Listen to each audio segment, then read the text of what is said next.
Ahmedabad Saibaug police સ્ટેશનના સૂત્રો પાસેથી મળતી માહિતી મુજબ અંગ્રેજી શરાબ માફિયાઓ ચલાવી રહ્યા છે દારૂનો ખુલ્લો વેપાર.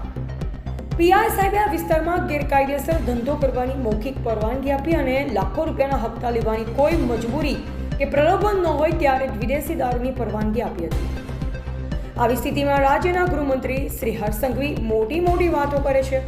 એસપી ડીસીપી આવી બાબતોમાં મૌન છે.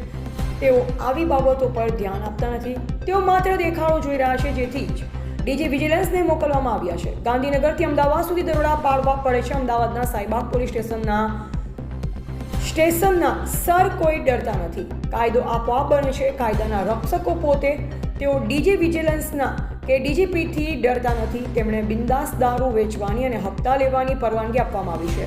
આ ઉદાહરણ જોવા જેવું છે. રિપોર્ટર પ્રવીણ પરમાર,